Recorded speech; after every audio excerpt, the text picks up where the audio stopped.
اعوذ باللہ من الشیطان اللعین الرجیم بسم اللہ الرحمن الرحیم۔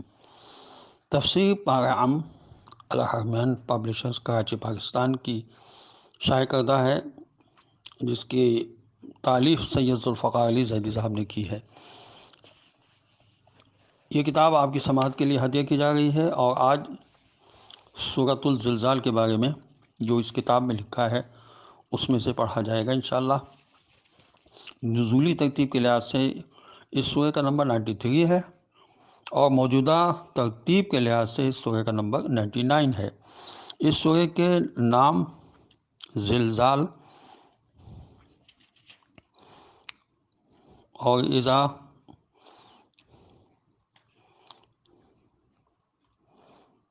ازلزت ہیں۔ فضائل اور خواص اس سورہ کے کافی لکھے گئے ہیں۔ میں صرف ایک قول حضرت امام جعفر صادق علیہ السلام کا اس میں سے پڑھ رہا ہوں۔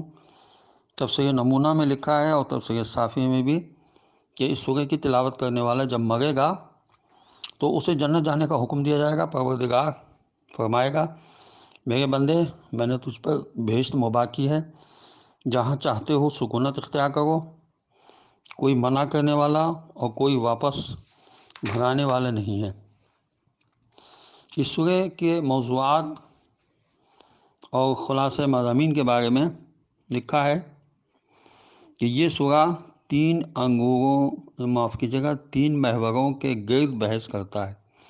نمبر 1، قیامت کے وقوع کی نشانیوں پر۔ نمبر 2، یہ کہ زمین انسان کے تمام اعمال کی گواہی دے گی اور اس بارے میں گفتگو کرے گی۔ نمبر 3، لوگوں کو اعمال کے اعتبار سے دو گروہوں میں تقسیم کر کے، یعنی نیکوکاروں اور فاسق و فجار کا اپنے اعمال کے مطابق جزا و سزا پانے کا ذکر ہے، بلکہ نیکوکار اپنی ذرہ برابر نیکی کو اپنے سامنے پائے گا اور بدکار اپنی ذرہ برابر برائی کو دیکھے گا۔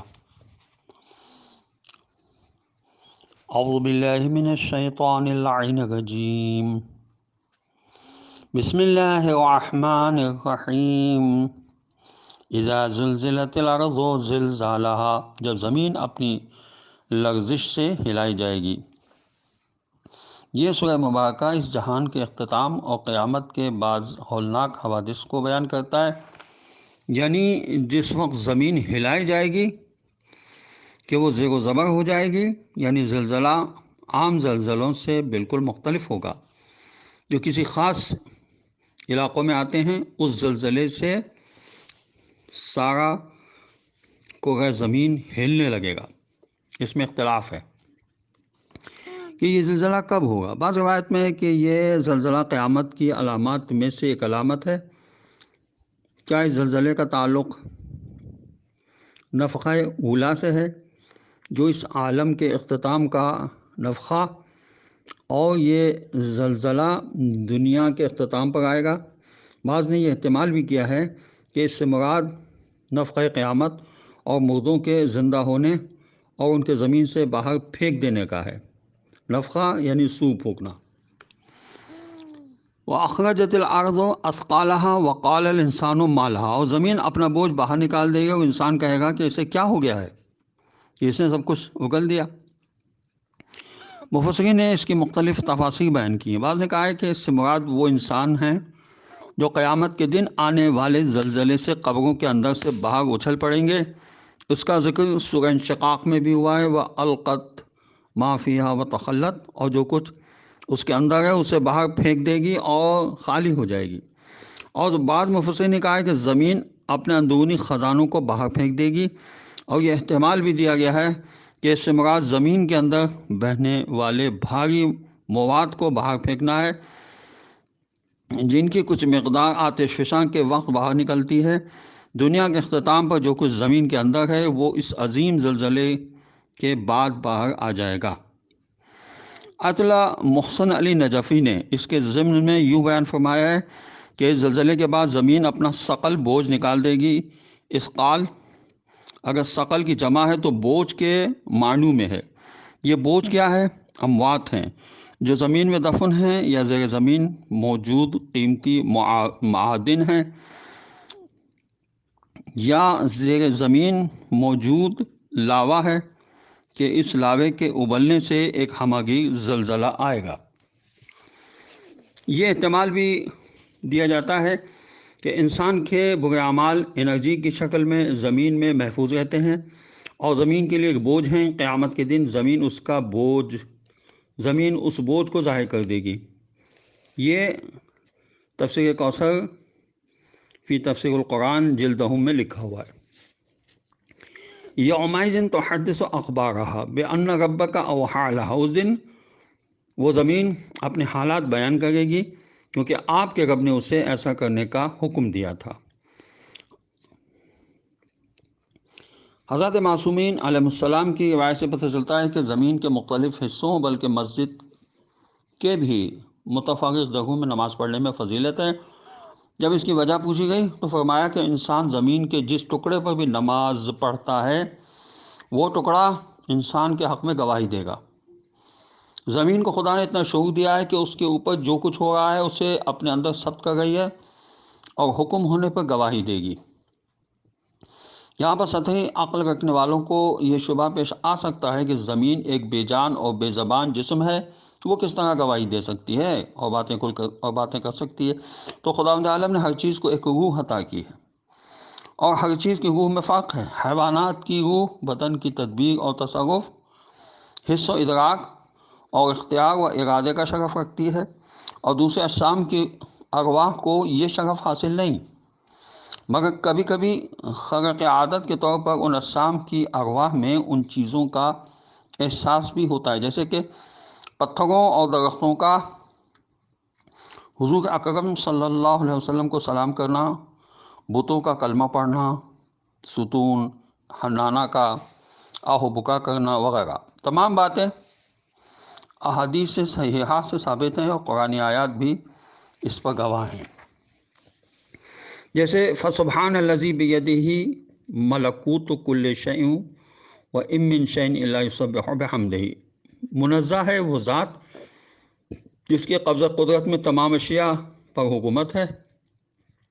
اور کائنات کی ہر چیز اسی کی تسبیح بیان کرتی ہے۔ بِأَنَّ رَبَّكَ أَوْحَىٰ لَهَا، کیونکہ آپ کے رب نے اسے ایسا کرنے کا حکم دیا تھا، وحی کی تھی۔ زمین کی طرف وحی کی ہوگی، ممکن ہے کہ وہی الہام ہو کہ اللہ تعالیٰ اس کو القاء فرما دیں، یا وہی ارسال ہو کہ کسی فرشتے کے ذریعے اس کا حکم دے دیں۔ وہ قادر مطلق ہے کہ اس میں حیات و تکلم اور عقل کے پیدا کرنے کو وحی سے تعبیر کیا ہے۔ بے شک ان اللہ علی کل شیء قدیر، موجودہ زمانے کی ایجادات نے تو فصاحت کے ساتھ بیان کیا ہے کہ زمین بھی نیکیوں اور بدیوں کی گواہی دے گی، اور تمام وہ اسرار جو آج اس میں ریکارڈ ہو رہے ہیں کل قیامت کے دن حکم خداوندی سے سب آشکار ہو جائیں گے۔ بِأَنَّ رَبَّكَ أَوْحَىٰ لَهَا، کیونکہ اسے خداوند عالم نے ایسا کرنے کا حکم دیا تھا۔ یومئذ یصدر الناس اشتاتا لیروا اعمالهم فمن یعمل مثقال ذرۃ خیرا یرہ ومن یعمل مثقال ذرۃ شررا یرہ، اس دن لوگ گروہ در گروہ ہو کر نکل آئیں گے تاکہ انہیں ان کے اعمال دکھائے جائیں، پس جس نے ذرہ برابر نیکی کی ہوگی وہ اسے دیکھ لے گا، اور جس نے ذرہ برابر برائی کی ہوگی وہ اسے دیکھ لے گا۔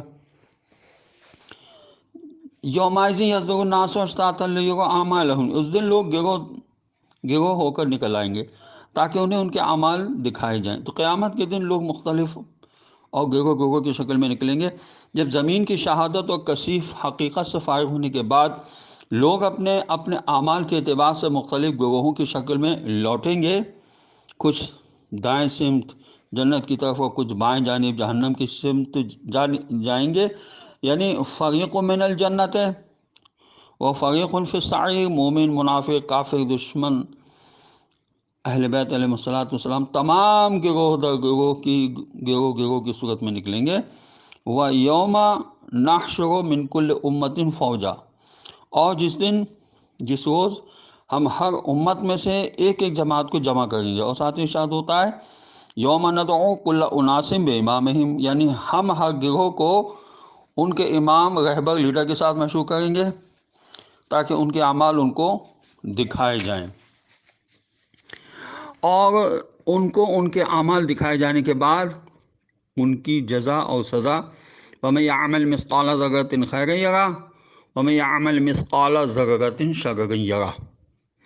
پر جس نے ذرہ برابر نیکی کی ہوگی وہ اسے دیکھ لے گا، اور جس نے ذرہ برابر برائی کی ہوگی وہ اسے دیکھ لے گا۔ اس آیت میں خیر یعنی بھلائی، نیکی سے مراد وہ نیکی ہے جو شرعاً معتبر ہو، یعنی ایمان کے ساتھ ہو۔ بغیر ایمان کے اللہ کے نزدیک کوئی عمل قبول نہیں، یعنی آخرت میں ایسے نیک عمل کا جو حالت کفر نفاق میں کیا جائے گا، کوئی بھی نیکی ایمان کی نیکی سے بڑھ کر نہیں ہے۔ اور شر سے مراد وہ برائی ہے جسے توبہ نہ کی ہو، کیونکہ توبہ سے گناہ کا معاف ہونا قرآن و سنت سے یقینی طور پر ثابت ہے۔ البتہ جس گناہ سے توبہ نہ کی ہو، خواہ وہ چھوٹا ہو یا بڑا، اس کا نتیجہ سامنے آئے گا۔ اس آیت کریمہ کی روشنی میں پتہ چلتا ہے کہ نیکی و برائی جس قدر بھی کم ہو انہیں حقیر نہیں سمجھنا چاہیے، کیونکہ آگ کی ایک چنگاری بھی ساری دنیا کو جلانے کے لیے کافی ہے۔ بخاری شریف کی ایک حدیث ہے کہ چھوٹا گناہ بھی قیامت کے دن گناہ گار کو پہاڑ سے بھی بڑا نظر آئے گا۔ سورہ زلزال کی آخری ان 2 آیات کو سب سے زیادہ جامع آیات کہا گیا ہے۔ عبداللہ بن مسعود سے نقل ہے کہ قرآن مجید کی سب سے زیادہ محکم آیات وَمَن يَعْمَلْ مِثْقَالَ ذَرَّةٍ خَيْرًا يَرَهُ وَمَن يَعْمَلْ مِثْقَالَ ذَرَّةٍ شَرًّا يَرَهُ ہیں، اور انہیں جامع کہا گیا ہے۔ ربی بن خثمیہ کہتے ہیں کہ ایک شخص اس سورہ پڑھتے ہوئے حسن بصری کے پاس سے گزرا، اور وہ اس حالت کی اس کی آخری آیت پر پہنچا تو حسن بصری نے کہا کہ بس تو نے میرے لیے نصیحت کا حق ادا کیا۔ اسی طرح ایک شخص نے حضور اکرم صلی اللہ علیہ وسلم کی خدمت میں آ کر عرض کیا، یا رسول اللہ صلی اللہ علیہ وسلم مجھے قرآن سکھا دیجئے۔ تو آپ صلی اللہ علیہ وسلم نے حضرت علی علیہ السلام سے فرمایا کہ اس کو قرآن سکھاؤ۔ حضرت علی علیہ السلام نے اسے سورہ اذا زلزلت سکھائے۔ جب آخری آیتوں کو پڑھا تو اس شخص نے کہا بس مجھے کافی ہے، اس کے علاوہ مجھے کچھ سننے کی ضرورت نہیں۔ حضرت علیہ السلام نے یہ خبر حضور صلی اللہ علیہ وسلم کو دی تو آپ صلی اللہ علیہ وسلم نے فرمایا رہنے دو، تو وہ آدمی فقیہ بن کر چلا گیا ہے۔ اس تفسیر میں ایک اچھی بات یہ ہے کہ اس تفسیر میں جو آیات پیش کی گئی ہیں ان آیات میں جو الفاظ استعمال ہوئے ہیں ان کے معنی لکھے گئے ہیں۔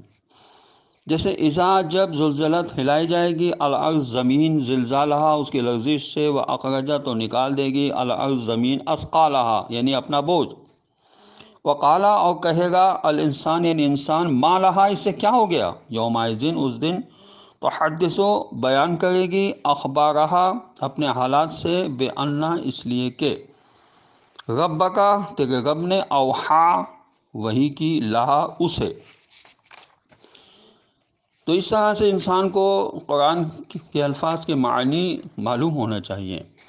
اس کے بعد یومئذ اس دن یصدرو نکلیں گے الناس لوگ اشتاتن گروہ در گروہ ہو کر، لیروا تاکہ دیکھے جائیں اعمالہم ان کے اعمال، فمن پس جس نے یعمل عمل بجا لایا ہے مثقالا وزن، ذرۃ ذرہ برابر، خیرن نیکی، یرہ اسے دیکھے گا، ومن اور جس نے یعمل عمل بجا لایا ہے مثقالا وزن، ذرۃ ذرہ برابر، شرن برائی، یرہ وہ بھی اسے دیکھے گا۔